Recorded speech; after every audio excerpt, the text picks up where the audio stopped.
In the harsh wilderness of the frontier, true beauty lies not in perfection of form, but in the courage of the heart and the strength of character that shines brightest in darkness. The merciless sun blazed down upon the dusty town of Dustwood as its residents gathered for the shameful spectacle of human trading. The wooden platform stood in the center of the square, weathered by countless such occasions, while men in worn leather boots and sweat-stained hats formed a restless crowd around it. Among the onlookers stood Ethan Stone, a weathered rancher whose calloused hands and sun-beaten face told stories of years spent working the harsh frontier. He had ridden into town for supplies, his horse tied to the hitching post outside Murphy, his general store, but now found himself witnessing something that turned his stomach.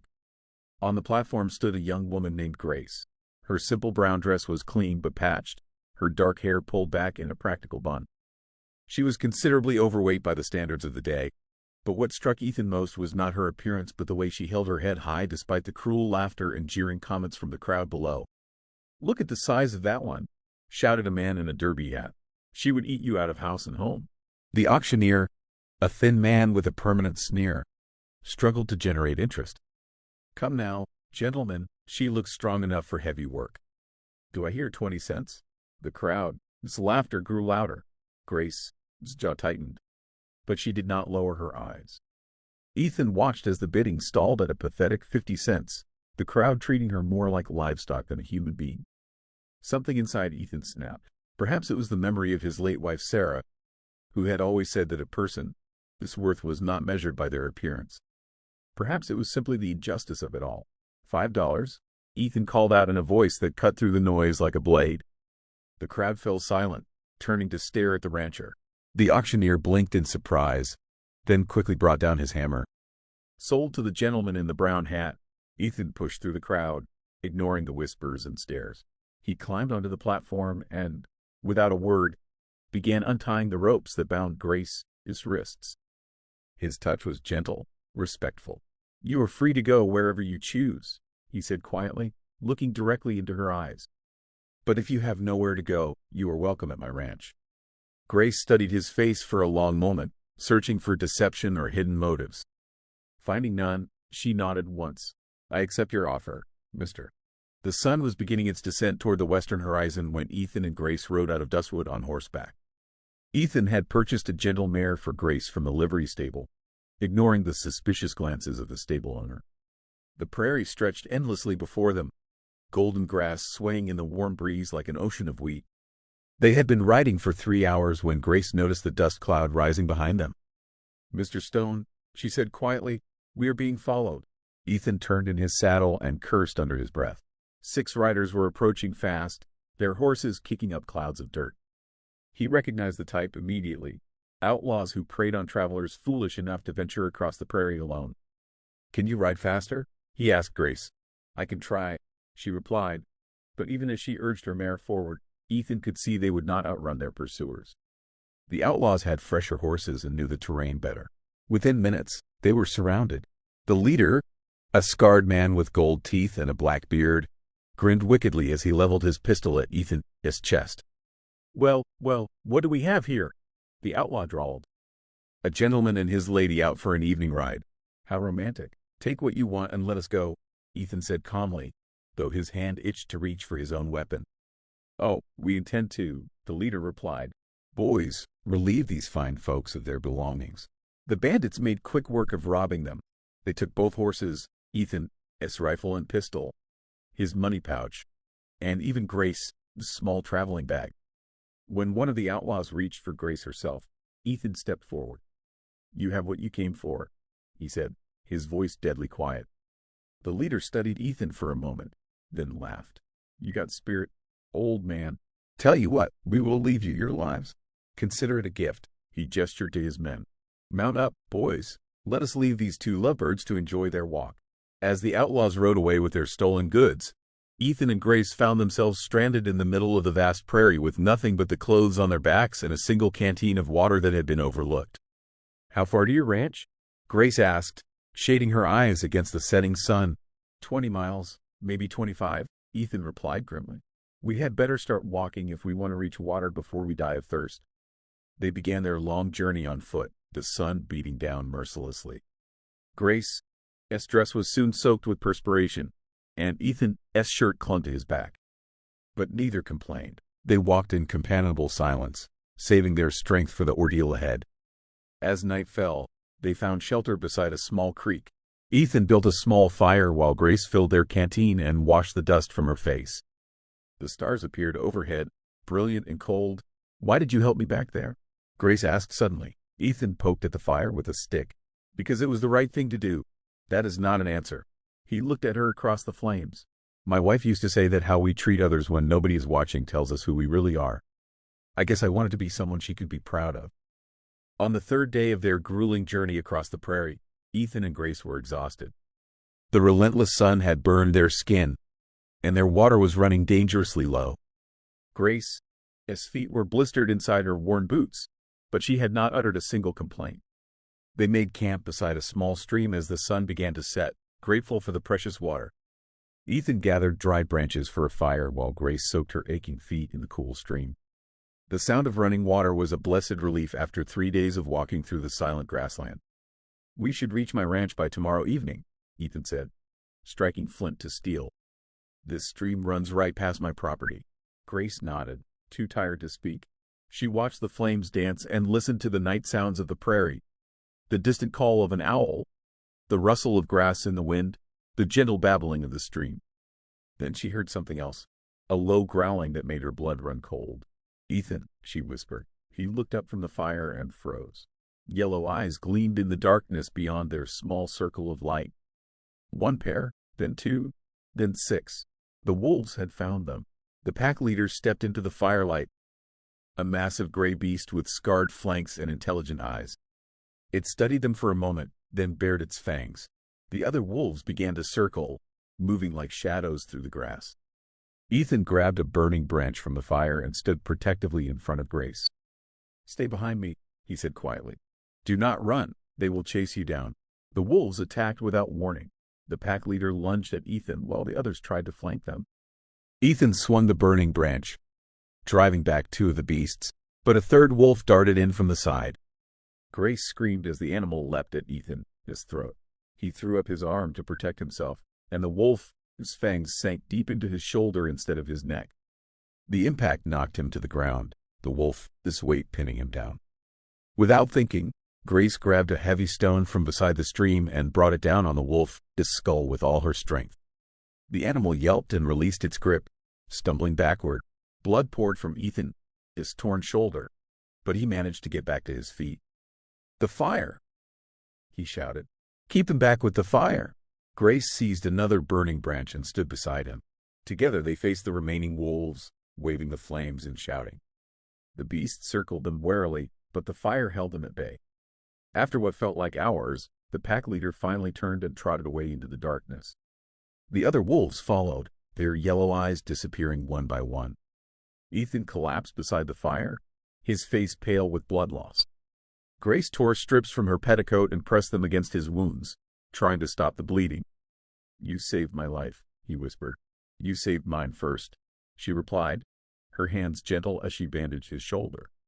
"Now we are even." When they finally reached Ethan's ranch the following evening, he was burning with fever. The wolf bites had become infected during their long walk, and Grace could see the telltale red streaks spreading up his arm. His modest wooden house sat alone on the prairie, surrounded by a few outbuildings and empty corrals. "Where do you keep your medicines?" Grace asked as she helped him stumble through the front door. "There are no medicines," Ethan mumbled through chattering teeth. "Sarah used to make remedies from plants, but I never learned her ways." Grace settled him onto his bed and examined his wounds by lamplight. The bites were deep and festering, but she had seen worse during her childhood on a farm back east. Her mother had been something of a healer before the fever took her. "I need to find certain plants," she said. "Willow bark for the fever, yarrow to clean the wounds, comfrey to help them heal." "You know about such things?" Ethan asked weakly. "My mother taught me before she died. I was only 12, but I remember her lessons." Grace spent the night searching the area around the ranch by moonlight, gathering what she needed. She found willow trees near the stream, yarrow growing wild in the meadow, and comfrey in a damp hollow behind the barn. For the next 2 weeks, she nursed Ethan through his illness. She brewed willow bark tea to break his fever, cleaned his wounds with yarrow water, and applied comfrey poultices to speed healing. When he was delirious, she sat beside his bed and listened to him call out for Sarah. She had golden hair, he whispered one night, his eyes unseeing. She could make flowers grow in the desert. Why did she have to leave me, Sarah? Why did the fever take you? Grace understood his pain. She had lost everyone she cared about. First her parents to disease, then her younger brother to an accident at the mill where they worked. She knew what it meant to be alone in the world. As Ethan slowly recovered, Grace made herself useful around the ranch. She cooked simple meals, mended his torn shirts, and kept the house clean. But she was careful never to touch Sarah's belongings or make changes without asking. "You do not have to work so hard," Ethan told her one morning as she swept the front porch. "You are not a servant here." "I know," Grace replied. "But I need to feel useful. It helps me forget my own troubles." He studied her face. "You are free to leave whenever you wish. I want you to know that." Grace paused in her sweeping. "Where would I go? I have no family, no money, no home." "Unless you want me to leave?" "No," Ethan said quickly. "I would like you to stay. The house feels less empty with you here." It was the first time either of them had admitted they needed the other's company. 2 months after the wolf attack, when Ethan had fully recovered, they rode into Dustwood for supplies. The townspeople watched them with barely concealed hostility as they dismounted outside Murphy's general store. Whispers followed them like shadows. "Look at that," hissed Mrs. Henderson, the banker, his wife. "The rancher and his fat concubine, bold as brass." "Shameful," agreed Mrs. Potter, loud enough for Grace to hear. "A decent woman would have the sense to hide herself away." Grace kept her head high as they entered the store, but Ethan could see the tension in her shoulders. The store owner, Murphy, barely looked up from his ledger. "What do you need?" "Stone," Murphy asked curtly. "Flour, coffee, beans, and salt," Ethan replied. "Same as always." Murphy began gathering the items with obvious reluctance. When Grace approached the counter to examine some fabric, he sneered openly. "That material is too fine for the likes of you," he said. "Besides, it would take half a bolt just to make you a dress. I cannot afford to waste good cloth on someone who would stretch it beyond recognition." The store fell silent. Even the flies seemed to stop buzzing. Grace's face flushed, but she met Murphy's gaze steadily. "I have money to pay for whatever I choose to buy," she said with quiet dignity. "Good money, earned through honest work." Murphy laughed harshly. "Honest work? Is that what you call it?" Ethan stepped forward, his hand moving instinctively toward his gun belt. "You will apologize to the lady, Murphy." "Lady?" Murphy scoffed. "I see no lady here. Just a cow that thinks it can shop in a proper store." The words hung in the air like smoke from a branding iron. Ethan, his jaw tightened. But before he could speak, Grace placed a gentle hand on his arm. "Please do not fight on my account," she said softly. Then she turned to Murphy, her voice clear and strong. "I may not meet your standards of beauty, Mr. Murphy, but I know who I am. I am a woman who has faced wolves and won, who has nursed the sick back to health, who has walked 20 miles across the desert without complaint. If that makes me less than a lady in your eyes, then I pity you for your blindness." She turned and walked out of the store with her head held high. Ethan followed, but not before dropping exact payment on the counter. "She has more character in her little finger than this whole town has combined," he said to the room at large. "Any man who cannot see that is a fool." Outside, Grace was loading their supplies into the wagon with steady hands, though Ethan could see she was fighting back tears. "You handled that well," he said. "Did I? I feel like I just made things worse for both of us." "No," Ethan said firmly. "You showed them exactly what kind of person you are. Whether they have the sense to recognize it is their choice." 3 weeks after their humiliating encounter in town, Ethan found Grace sitting on the front porch in the evening twilight. She was mending one of his shirts by lamplight, her needle moving with practiced precision. The crickets sang their nightly chorus, and a gentle breeze carried the scent of prairie grass. Ethan settled into the chair beside her, his coffee cup warm in his hands. They sat in comfortable silence for a while, watching the first stars appear in the darkening sky. "Grace," he said finally, "I have been thinking about our situation." She looked up from her sewing. "What about it?" "The way people talk, the way they look at us when we go to town. It bothers you more than you let on." Grace set down her needle. "What people think has never been kind to me, Ethan. I learned long ago not to let it rule my life. But it does affect you. I can see it in your eyes when they whisper behind your back." She was quiet for a moment. "What are you trying to say?" Ethan took a deep breath. "I am asking you to marry me." The words hung between them like morning mist. Grace stared at him, her expression unreadable. "Why?" she asked softly. "Because you deserve better than their whispers and cruel assumptions. Because you have brought light back into this house and purpose back into my life. Because," he paused, struggling with the words, "because you may not be what others consider beautiful, but you have the heart of a lioness and the wisdom of a sage." Grace looked down at her hands. "You want to marry the fat woman? The gossips will never stop talking. Let them talk. They already assume the worst about us. If I am going to be branded as the man who bought you, then let me also be known as the man who chose to marry you. And what if I am not the marrying kind? What if I cannot give you what a wife should give her husband?" Ethan reached over and gently took her hand. "You have already given me more than I dared hope for. You brought me back from the brink of death. You made this house a home again. You showed me that life still has meaning after loss." Grace studied his weathered face in the lamplight. She saw no pity there, no false gallantry, just honest affection and respect. "This would not be a marriage of passion," she said carefully. "I am not Sarah. I know who you are, Grace Murphy. And I am not the same man who loved Sarah. We would be starting something new, something different, something real." Grace was quiet for so long that Ethan began to fear he had made a terrible mistake. Finally, she squeezed his hand. "Yes," she said simply. "I will marry you, Ethan Stone. Not because I need your protection or your name, but because I have found something here worth fighting for." The summer storm came without warning, rolling across the prairie like a wall of darkness. Lightning split the sky in jagged white lines, and thunder shook the ground beneath their feet. Grace and Ethan huddled inside the house, watching through the windows as nature unleashed its fury. "The horses," Grace said suddenly, noticing smoke rising from the direction of the barn. "Ethan, the barn is on fire." Lightning had struck the wooden structure, and flames were already licking at the roof. Inside, they could hear the terrified whinnying of the horses trapped in their stalls. Without hesitation, Grace ran toward the burning building. Ethan shouted after her, but she had already disappeared into the smoke-filled doorway. The heat hit her like a physical blow, and the acrid smoke burned her lungs, but she pressed forward. The horses were wild with terror, rearing and kicking in their stalls as sparks rained down from above. Grace began opening the stall doors one by one, slapping the animals on their flanks to drive them toward the exit. The first two horses bolted past her to safety. Behind her, she could hear Ethan fighting the flames with buckets of water from the well, but the fire was spreading too quickly. The wooden beams above her head groaned ominously. "Grace, get out of there!" Ethan yelled. "The roof is going to collapse." She was working on the last stall when she heard the terrible cracking sound above her. Grace looked up to see burning timber falling directly toward her. She threw herself sideways, but the beam caught her shoulder, pinning her to the ground. The trapped horse, a young mare named Daisy, stood frozen with fear in her stall. Grace struggled to free herself, her shoulders screaming with pain, but the beam was too heavy. "Come on, girl," she called to the mare through gritted teeth.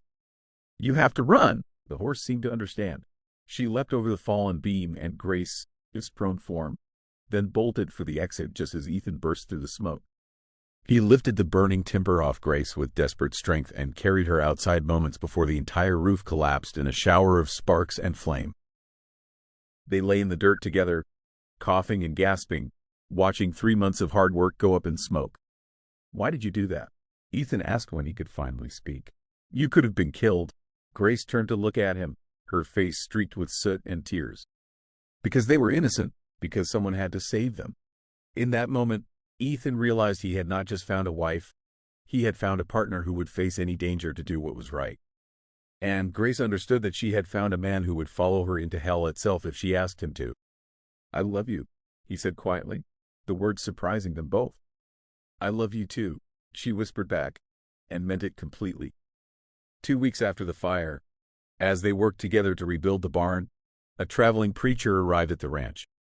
Reverend Matthews was an elderly man with kind eyes and a weathered Bible tucked under his arm. He had been riding the circuit between settlements when he saw the smoke damage. "Looks like you folks have been through some trouble," he observed, dismounting from his tired horse. "Lightning took our barn," Ethan explained, wiping sweat from his brow. "But we were fortunate not to lose any lives." The preacher studied the partially rebuilt structure and nodded approvingly. Good, honest work rebuilds more than buildings. It rebuilds faith. His gaze moved between Ethan and Grace. You two work well together. Are you married? Not yet, Grace said, suddenly shy. But we are engaged. Reverend Matthews smiled. I do not often find couples who have already learned to face hardship as a team.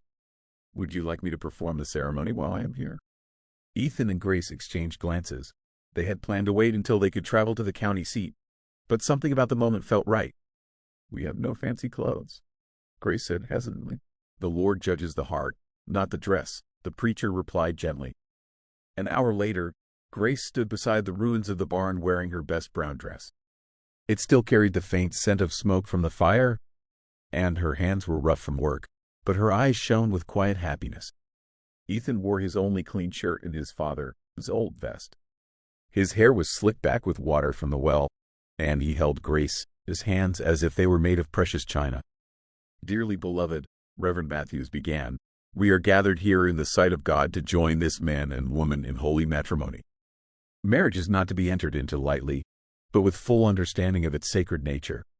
The ceremony was simple, without music or flowers or fancy decorations. The only witnesses were the horses grazing nearby and the endless prairie sky above them. But when Ethan promised to love and cherish Grace for better or worse, in sickness and health, his voice rang with absolute conviction. Grace, his voice was steady as she made the same promises, her eyes never leaving his face.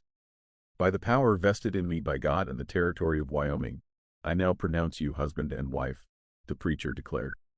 You may kiss your bride.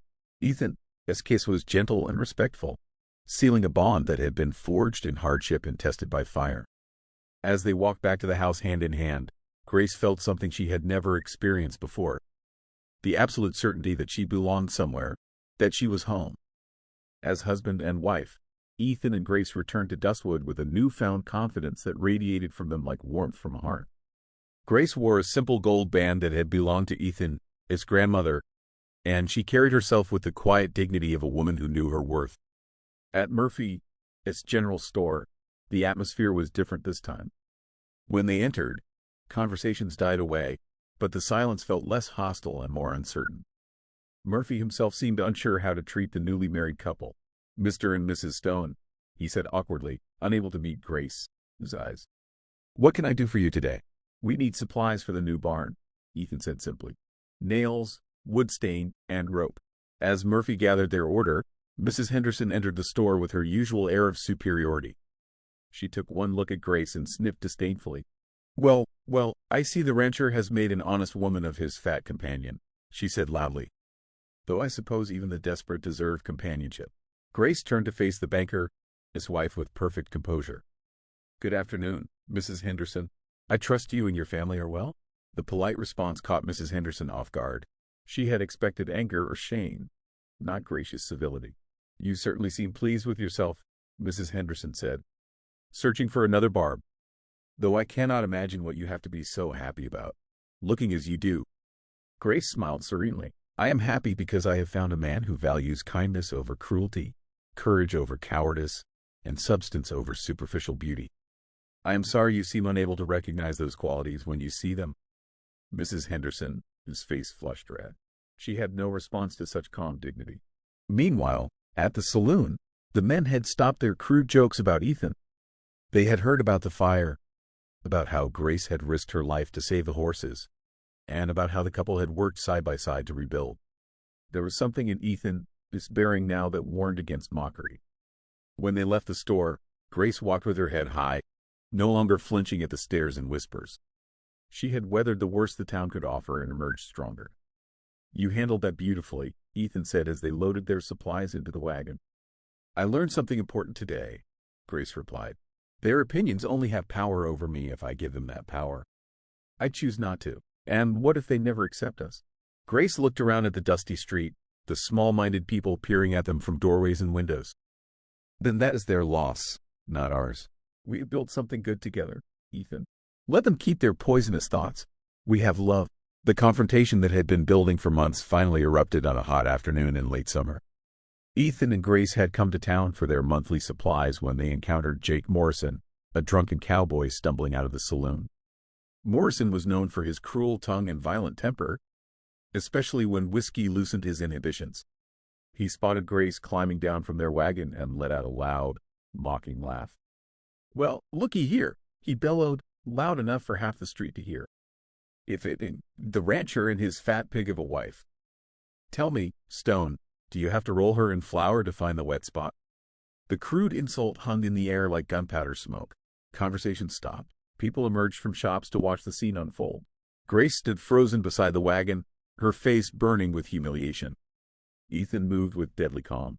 He walked straight to Morrison and, without a word of warning, drove his fist into the cowboy, his jaw with bone-crushing force. Morrison dropped like a felled tree, blood streaming from his mouth. "Get up," Ethan said quietly, his voice carrying across the silent street. "Get up and apologize to my wife." Morrison struggled to his feet, spitting blood and broken teeth. "You hit me," he slurred in disbelief. "I will do worse if you do not apologize. Right now." The cowboy looked around at the gathered crowd, searching for support, but found only uncomfortable silence. Even his drinking companions had backed away. "I am not apologizing to no fat cow," Morrison muttered. Ethan hit him again, harder this time. Morrison collapsed and stayed down, groaning in the dust. "Listen carefully," Ethan said, his voice carrying to every person on the street. "This woman is my wife. She has more courage in her little finger than most of you have in your entire bodies. She saved my life. She saved our horses from a fire. And she has brought honor to my house. Any man who speaks ill of her will answer to me." He looked around at the watching faces. "I do not care what you think of her appearance. I do not care about your small minds and smaller hearts. But you will treat her with respect, or you will deal with the consequences." Grace stepped forward and placed her hand on Ethan's arm. "That is enough," she said gently. "He is not worth your anger." Ethan looked down at her and saw no shame in her face, only quiet strength. She had watched him defend her honor without flinching, and now she was protecting him from his own rage. They turned and walked back to their wagon together, leaving Morrison groaning in the street. As they drove away, Grace felt a weight lift from her shoulders. The worst had happened, and she had survived it. More than that, she had a husband who would fight the world for her if necessary. "Thank you," she said quietly. "For what?" "For seeing me as I really am. For loving me anyway." Ethan squeezed her hand. "I do not love you anyway, Grace. I love you because of who you are.